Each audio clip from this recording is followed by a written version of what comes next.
My name is Freya. I am not young now. I'm 87. I have lived many years. I have seen many things. I have felt both joy and pain. Now I set off to see my son. It has been so long. The weight makes my heart tremble. The plane is ready. People chat. Some laugh, some sit in silence. A voice says, "Please fasten your seatbelt." I listen, I obey. The plane starts to move. My heart beats fast with memories. I recall the last time I saw my son. He was young then. He had big hopes. He said, "Mom, I want to learn. I want a better life." I said, "Go, my son, learn, stay strong." Then he left. I did not see him again. Years passed. Letters came. Phone calls came, but his face faded from my sight. Now I have a ticket. I have a seat. I have a path to a new start. I close my eyes for a moment. A mix of hope and fear fills me. Then a gentle voice whispers, "Come see me, Mom." My son calls from far away. I answer, "Yes, my son, it is time." A flight attendant interrupts my thoughts. "Would you like a drink?" I open my eyes. I see her kind face. I say, "Just water, please." She gives me a small cup. I hold it tight. The plane is quiet. I hear soft whispers and steps. My mind drifts to the past. I remember my youth. Life was hard then. I worked every day. I helped my family. I had dreams that burned like a small flame. I waited for the right time. I wondered, did I choose right? Did I do enough? Those questions still haunt me. The plane glides along smoothly. I think of my son. Will he know me? Will he still need me? My trip is not just to a new town. It is a journey back in time. I was once a small girl. I had little in my life. My family had little. My father tilled the fields. My mother cooked and cleaned. I helped her. That was my whole world. I remember a day in my youth. I heard kids read with clear voices. I wanted those words for myself. I asked, "Dad, can I go to school?" He shook his head. "No, Freya. Girls do not need school. Girls care for home." A spark of anger and hope burned inside me. I asked why? Why can boys learn and not me? That question lit a secret fire in my heart. At night, I listened to my brothers talk. They spoke of school and books. I grabbed a book. I ran my finger over the words. I whispered them to myself. I did not understand all of it, but I tried. My mother saw me, and she said, "Freya, sleep now." I pleaded, "I want to learn." She sighed but did not stop me. The years turned. I learned bit by bit. I copied words. I asked small questions. Some laughed and said, "You are just a girl." But I did not give in. I grew up. My father said, "It is time to wed." I did not want to wed. I wanted to work. I wanted to learn more. I said, "No, Dad, I want new life." He was angry. I left home. I felt fear. I felt hope. I wanted more. I wanted a future. I had to show I could be more.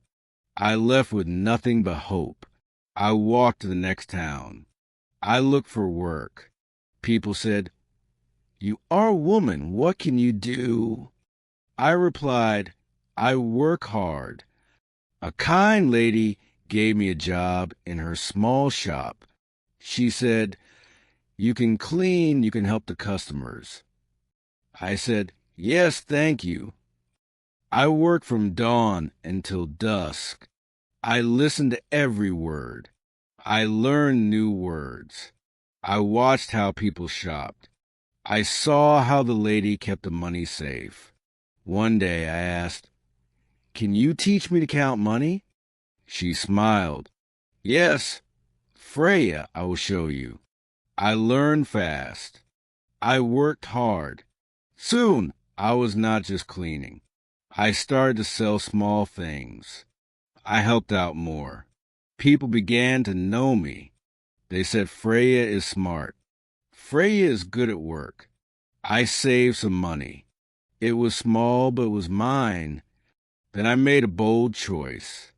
I said, I want my own shop. The lady laughed.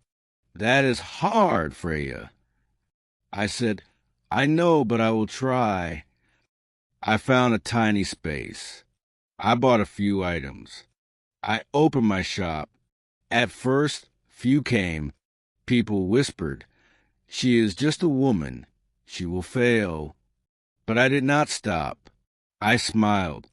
I greeted each one with a kind word. Slowly, more people came. My shop grew, and so did my dreams. Then a man came. He looked at me with a firm gaze. He said, "You are strong. You are different." I felt a shiver. He came back day after day. One day he asked, "Will you marry me?" I paused. I remembered the past. I was not a helpless girl anymore. I was a woman who had built a life. I said, "Yes, but only if you respect me, only if you let me keep my dreams." He smiled. "Yes, Freya." We wed. We worked side by side. We grew our small business. Soon we had a son. I held him close. I looked at his tiny face. I promised, you will have a good life. You will go to school. You will learn. Time passed. My son grew bright and kind. He loved his books. One day he said, "Mom, I want to study in the city." My heart ached. I wanted him near. I remember my own struggles and dreams. I said, "Go, my son, learn, stay strong." He packed his things. He hugged me tightly. He said, "I will write, I will call." And then he left. I waited for his letters. I waited for his calls. I waited for the day we meet again. Years went by. My son was far away. At first, he sent letters. He made phone calls. He said, "Mom, I learned so much." I smiled with pride. Then the letters slowed.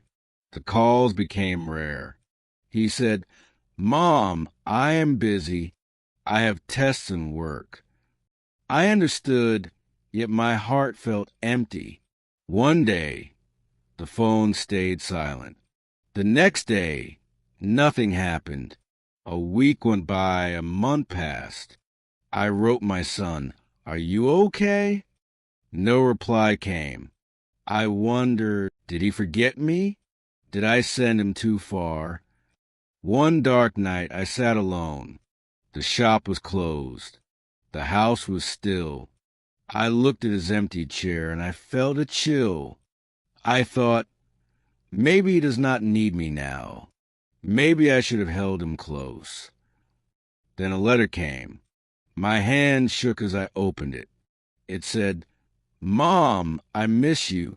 I have a good job now. I want to see you. Please come." Tears filled my eyes. I touched the paper. My son had not forgotten me. He still wanted me near. But could I leave all I had built behind? I sat and thought for a long time. Then I chose to go. I bought a ticket. I packed a small bag. The day of my flight came. I stood at the airport. I had never flown before. All felt new and strange. I felt very small. A voice said, "Passengers, please board." I took a deep breath and stepped forward. I entered the plane. I sat down. The seat felt tight. The plane moved. My heart pounded. The engine roared. The plane rose into the sky. I thought, this is it. I will see my son. But a fear crept in. Will he know me? I looked at my old hands. My hair was white. My face had lines. My son had been young when he left. Now he was a man. Will he see me as his mom? Will he hug me like before? I closed my eyes. The memories came back. His small hand in mine, his soft request for a story, his laugh that once filled our home. Now he was far away. He had his own life. What if he had changed? What if he no longer needed me? The plane flew on. I clutched the letter with his words. "Mom, I want to see you," but a dark thought whispered, what if he says that out of guilt? What if he does not really want me? The plane began to descend. My journey neared its end. My heart raced with one final doubt. Will my son welcome me, or will I be a stranger? The plane slowed. A voice said, "We will land soon." My hands grew cold. My heart pounded. I thought, this is it, I will see him. But fear held me tight. What if he is not there? What if he has changed his mind? The plane touched down. People rose. They grabbed their bags. I sat for a moment. I took one deep breath. I stood up. I walked slowly. I saw a sign, "Exit." My steps felt heavy. I went into the airport. People waited.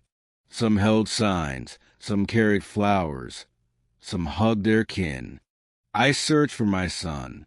I looked left. I looked right. Nothing. My heart sank. Did he forget me? Did I come for nothing? I stood there, lost in thought. People passed by. No one looked my way. I felt alone. Then a soft voice said, "Excuse me, ma'am, are you Freya?" I turned. A young woman stood before me. Her face was kind. She held a phone in her hand. "Yes," I replied in a weak tone. She smiled and said, "Your son sent me. He could not come. He had an important meeting. He asked me to bring you to him." My heart broke a little. My son was not here. I traveled so far, and he was missing. I nodded. "Okay." She took my bag and said, "Follow me." I walked with her in silence. We went outside. A car waited. She opened the door and said, "Please get in." I sat. The door closed. City lights flashed by. My heart was heavy. He did not come himself. He sent someone. I fought back tears. The car stopped. The woman smiled. "We are here." I looked up. A tall building stood before me. She opened its door. "Your son is waiting inside," she said softly. I took a deep breath and stepped out. I rode the lift up. The door opened. I saw him there. He stood in a suit. He looked older, taller, and strong, yet his face was still my son's face. I wanted to smile. I waited for him to speak first. He looked at me. His mouth opened, then closed. He stepped forward and said, Mom, I'm so sorry." His voice broke. His eyes filled with tears. I did not know what to say. He came closer. He took my hands and held them tight. I felt both joy and sorrow. I was scared he might be mad. I looked at my grown son. He was not a boy anymore, but in that moment, He still held the spark of the little boy I once knew. I smiled and held his hands. "My son," I said, "I am here now." I knew then that he had not forgotten me. His grip was strong, but his hands shook. His eyes were wet with tears. I had not seen him cry since he was small. "Mom," he said softly, "I missed you." I looked at him and saw the little boy who once held my hand on his first day of school, the boy who ran to me when he was scared. Now he was a man with a suit, a job, and his own life. But in that moment, he was still my son. "I miss you too," I said in a calm, soft voice. He sighed. "I thought you would be mad. I thought you would feel left out." I shook my head. "I waited for you. I knew you worked hard. I knew you built your future." He closed his eyes for a moment. Then he said, "Mom, I should have come more. I should have called more." I smiled. "I am here now. That is what matters." He let go of my hand. "Come, let's go home." "Home?" I asked. "Yes," he said with a gentle smile. "Now our home is here." We walked out together.